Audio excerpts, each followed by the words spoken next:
On September 13, 1996, musician, poet, actor, and activist Tupac Shakur was murdered in a drive-by shooting in Las Vegas, Nevada. As one of the most prominent figures in American pop culture at the time of his death, the impact of Shakur's passing was widespread, and the fact that his murderer was never confirmed or found added mystery surrounding the events before and after the shooting. A mystery that was immediately capitalized upon by thousands in an effort to make money for themselves. In the wake of this tragedy, hundreds if not thousands of songs, albums, poems, books, and films have been released that prominently feature details about Shakur or contain references to him and his death. Posthumous albums featuring his work and voice, as well as collections of his private poems, were quickly disseminated, and untold numbers of memorabilia remain in circulation to this day. Tupac Shakur was never given the courtesy of peace, even after death, a fact that remains just as true now as it was in the 1990s.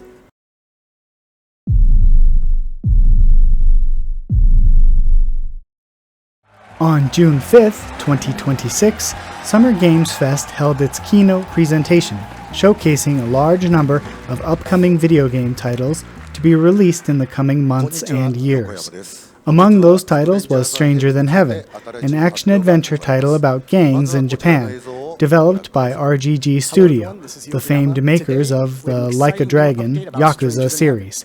In their presentation, RGG revealed that Tupac Shakur's likeness would be prominently featured in the game, despite being deceased for 30 years. Of course, this is not the first time an actor or famous person has been posthumously puppeteered in this way. Actors like Carrie Fisher and Peter Cushing saw their visage portrayed in Star Wars films after their demise, and even Bruce Lee was imagined as an advocate for Johnny Walker, despite abstaining from alcohol himself. Shakur's likeness is not even the only one to be featured in a major video game this year, with legendary actor Toshiro Mifune's likeness being used as the main character in Onimusha: Way of the Sword. So why does Shakur's inclusion in Stranger Than Heaven feel so much worse?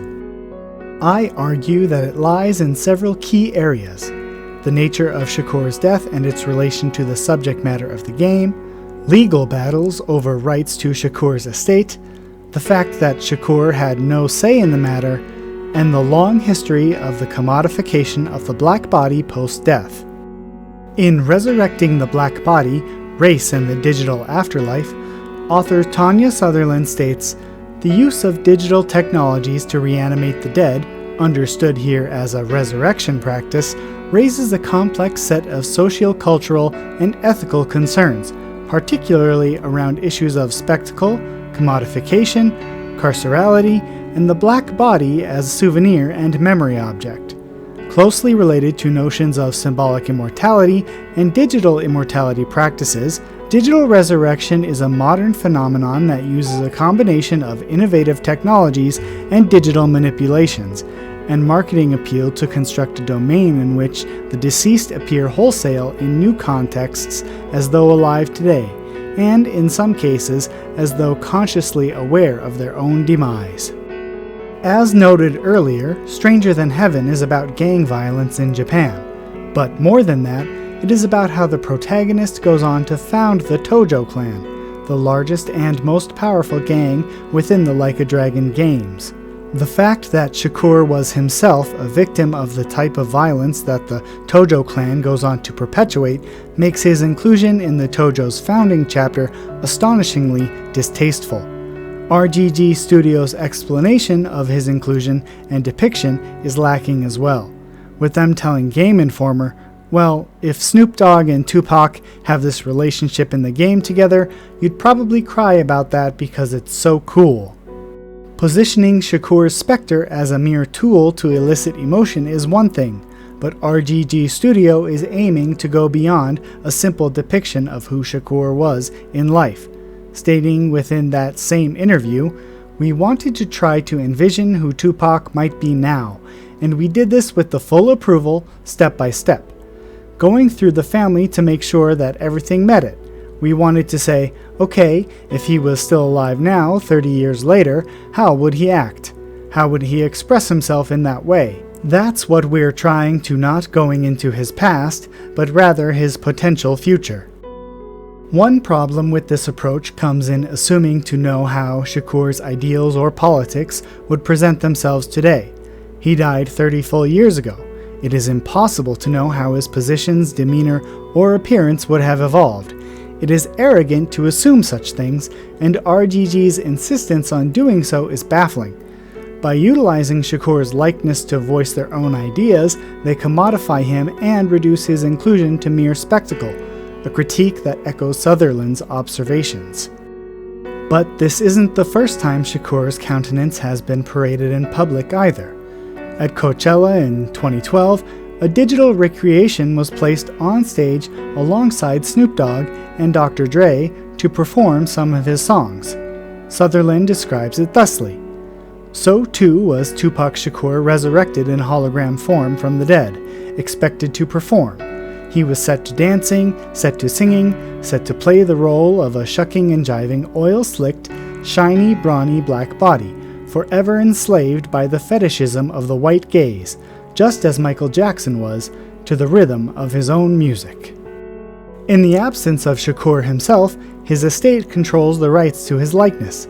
This is also true for every other person who has been brought back in this way, but there are key differences in how this has been handled among the various parties named earlier.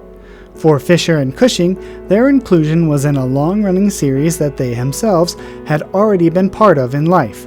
While they did not themselves agree to the appearances, there remains some level of continuity of point and purpose for the inclusion. For Shakur, the Like a Dragon series is entirely foreign. He did not know of it, and the extent of what Shakur could have envisioned as the use of his likeness in perpetuity is beyond our knowledge. Further still, the executors of Tupac Shakur's estate are not actually members of his family. It is controlled by former Warner Brothers record executive Tom Whalley. Whalley was left the estate by Afeni Shakur, Tupac's mother, but ongoing legal battles with Tupac's remaining family color Whalley's handling as less than stellar. So while RGG Studio claims they received approval from the family, RGG Studios finds themselves between parties looking to control what remains of Tupac Shakur's legacy. When all of this is considered, it becomes impossible to separate Shakur's appearance in Stranger Than Heaven from the long-standing exploitation and commodification of black bodies throughout history.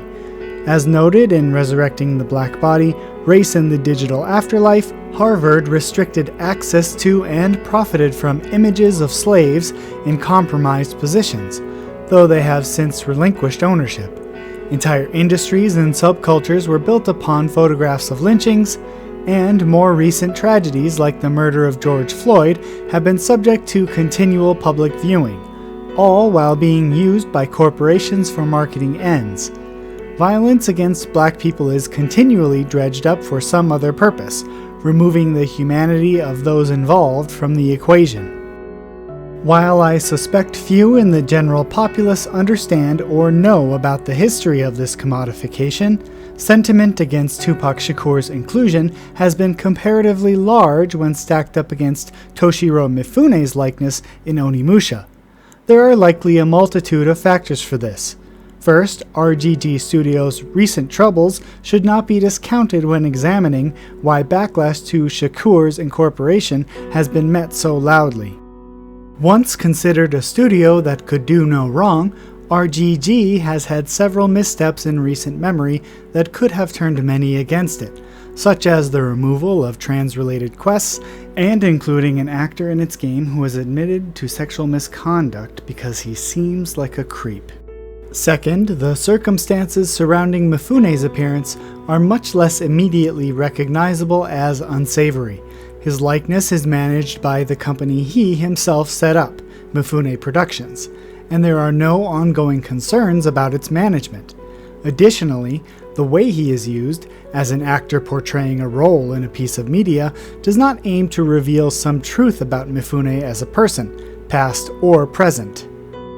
Finally, while Tupac Shakur died from gang violence and is now set to appear in a game about it, Mifune's passing was unrelated to the material at hand. No violence had been brought upon Mifune, and the exploitative aspects ring differently when put against the history of photographic and commercial exploitation of violence against black people. Mifune was not cut down with a katana in the streets of Tokyo, only to then have his digital clone puppeteered in a game about human murders via katana. Despite Mifune's appearance being comparatively more agreeable, I argue against both. It is worth considering letting the dead rest. Directing these dead bodies to express things to our liking feels ghoulish, especially when they deal with subjects so close to their personal experiences. These methodologies are inherently exploitative, particularly when the deceased were never consulted in the first place. Such efforts to recreate the deceased in this way are distasteful in the same ways AI companions wearing the skin of a dead loved ones are repugnant. There's just something unnerving about taking the faces and histories of those who can no longer advocate for themselves and using them to our own perverse ends. It goes beyond simple memorialization. When companies like Tupac and the now defunct Eternomy compile replicas of our deceased loved ones, they are looking to monetize our pain, regurgitating their likeness to appeal to our longing for connection. In Laura Parker's New Yorker article, How to Become Virtually Immortal, she writes, "For the time being, it seems that Eternomy's appeal is more philosophical than practical. 100 years down the track, you might not only be able to talk to your mom who died a year ago, but to your grandmother who died when you were 16, and your great-grandmother who died before you were born," Susan Bluck, a psychology professor at the University of Florida, said. So it means that we could, in some way, forge relations with ancestors who lived and died well before our own lifetime. But these facsimiles are not the ones we cherish. They hold none of the hopes, dreams, skills, beliefs, or love in their hearts. The corporations that make these doppelgangers prey on and commodify those who cannot advocate for themselves, just as much as they prey on those who retain memory of the lost. They are simply replicas meant to extract capital from the living by donning the visage of the dead. And while Tupac Shakur's inclusion in Stranger Than Heaven is by no means the first or most prominent digital recreation of a deceased person, its connections to historical black exploitation and closeness to the circumstances surrounding his death carry their own weight in its reception. Thanks for watching. If you like this video and want to see more like it, please like and subscribe to the channel. Also, check out our website, www.jetsonplaysgames.com, for more pieces like this one, as well as video game reviews, news, and opinion pieces. Be seeing ya!